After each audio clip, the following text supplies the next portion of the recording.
Avant de commencer, si tu es nouvelle ici, n'oublie pas de t'abonner et d'aimer la vidéo pour ne rien rater des prochains chapitres. Maintenant, plongeons dans l'histoire. Elle s'appelait Liana Morel, une jeune femme douce autrefois, avant que la vie ne prenne un plaisir cruel à lui rappeler qu'aimer pouvait aussi détruire. 1 an plus tôt, elle était tombée amoureuse d'un homme qui lui avait promis l'univers. Elle y avait cru, naïvement, totalement, dangereusement. Puis la vérité l'avait frappée comme un coup qu'on ne voit pas venir.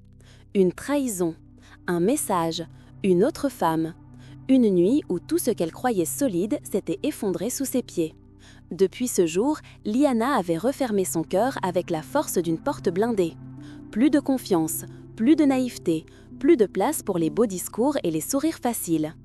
Elle travaillait maintenant dans une grande entreprise parisienne, cachant sa fragilité sous une carapace de professionnalisme parfaitement poli. On la voyait passer dans les couloirs, toujours concentrée, toujours calme, toujours distante. Elle parlait peu, mais observait tout. Son silence était devenu sa meilleure protection. Ce soir-là, les bureaux étaient presque vides. La ville s'assombrissait derrière les vitres immenses et les lumières de Paris commençaient à scintiller. Liana rangeait des dossiers comme pour remplir le vide qui s'installait chaque fois qu'elle se retrouvait seule avec elle-même. Puis elle entendit des pas. Un pas lent, déterminé, sûr de lui. Elle ne se retourna pas immédiatement, mais sa nuque se raidit. Elle savait que quelqu'un l'observait. Une voix grave et posée brisa le silence. « Vous devez être Liana Morel. » Elle se retourna, légèrement surprise, et son regard tomba sur un homme qu'elle n'avait jamais vu auparavant. Grand, élégant, un costume parfaitement coupé, une présence qui imposait le respect sans même qu'il ne fasse d'effort. « Oui, c'est moi. Puis-je vous aider ?» répondit-elle d'un ton neutre, presque froid. Il s'approcha, un demi-sourire aux lèvres, comme s'il connaissait déjà sa réaction. « Je suis Adam Renard, le nouveau propriétaire de l'entreprise. » Elle resta immobile une seconde de trop. Le nom lui disait vaguement quelque chose, un entrepreneur très connu, millionnaire, discret mais redouté dans le milieu. Elle hocha poliment la tête, essayant de masquer le léger trouble que sa présence provoquait. « Bienvenue, monsieur Renard. » Il observa son visage avec une attention étrange, comme s'il essayait de deviner ce qu'elle avait vécu, comme si ses yeux cachaient un secret qu'il voulait comprendre. « Vous semblez difficile à impressionner, » dit-il doucement. Beaucoup auraient perdu leurs mots. Elle haussa légèrement les épaules. « Je préfère ne pas me laisser distraire. » Adam sourit, un sourire lent, presque dangereux par sa douceur. « Ou peut-être que vous ne faites plus confiance à personne. » Cette phrase la frappa en plein cœur. Comment pouvait-il lire si vite ce qu'elle dissimulait depuis 1 an? Elle répondit, la voix plus sèche qu'elle ne l'aurait voulu. « La confiance n'est pas quelque chose que je donne, plus maintenant. » Il ne sembla ni surpris ni vexé. Au contraire, ses yeux s'adoucirent comme s'il comprenait parfaitement. « Vous savez, Liana, parfois ce n'est pas la confiance qui manque, c'est simplement la bonne personne qui n'est jamais arrivée. » Cette phrase la désarma complètement. Elle voulut détourner le regard, mais elle n'y arriva pas. Il ajouta, d'un ton plus bas, presque confidentiel, « J'ai entendu beaucoup de choses sur votre travail, mais rien sur ce qui vous a fait perdre cette lumière que vous aviez, paraît-il, avant. » Elle sentit son ventre se tordre. Comment osait-il? Comment pouvait-il? Pour éviter de lui montrer le tremblement léger de ses mains, elle ramassa les dossiers devant elle. « Ce sont des affaires personnelles, monsieur Renard. Elles ne concernent pas l'entreprise. » Il inclina la tête, respectueux, mais sans reculer.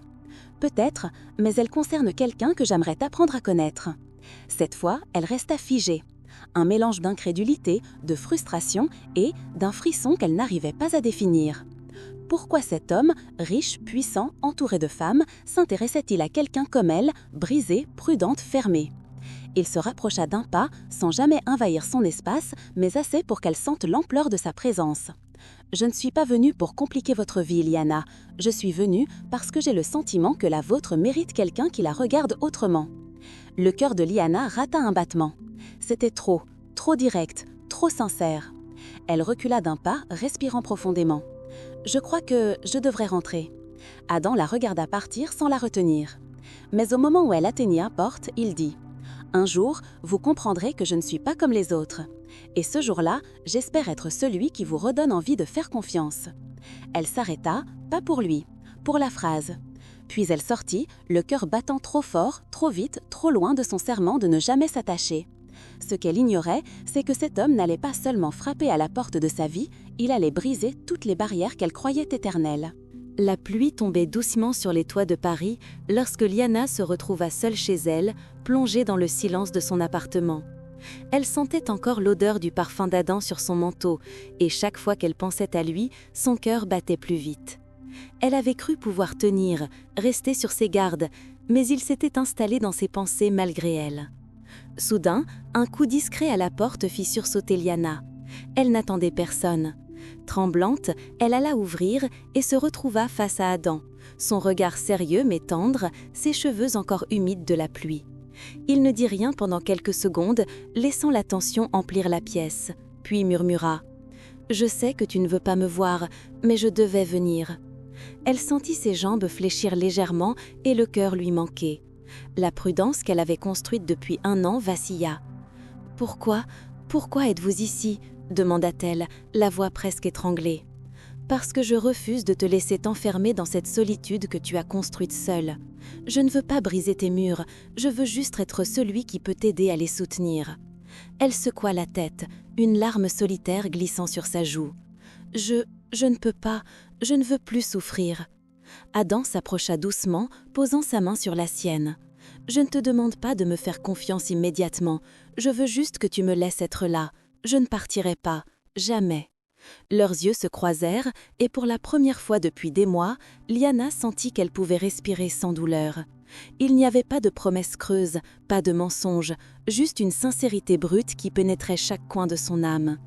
Elle inspira profondément et laissa tomber ses défenses, sentant que son cœur, si longtemps fermé, commençait à battre à nouveau. Adam s'approcha, plus proche mais respectueux, et murmura presque pour lui-même. « Tu n'as pas à avoir peur, pas avec moi. » Elle ferma les yeux et pour la première fois depuis longtemps se permit de croire que quelqu'un pouvait réellement l'aimer sans la briser. Elle sentit une chaleur réconfortante l'envahir alors qu'il la prenait dans ses bras, fermant doucement la porte derrière eux.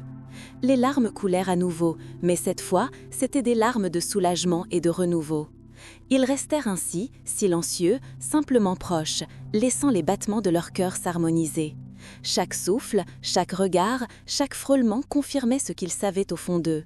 Ils avaient trouvé quelque chose de rare, quelque chose de vrai. Liana savait qu'elle avait juré de ne plus jamais ouvrir son cœur, mais avec Adam, elle sentait que la confiance pouvait renaître. Lentement, délicatement, elle comprit que la douleur du passé n'avait plus le pouvoir de dicter son avenir. La nuit tomba, et à travers les fenêtres embuées, Paris semblait paisible. Mais à l'intérieur, un nouveau feu brûlait, un feu d'amour, de promesses et de seconde chance.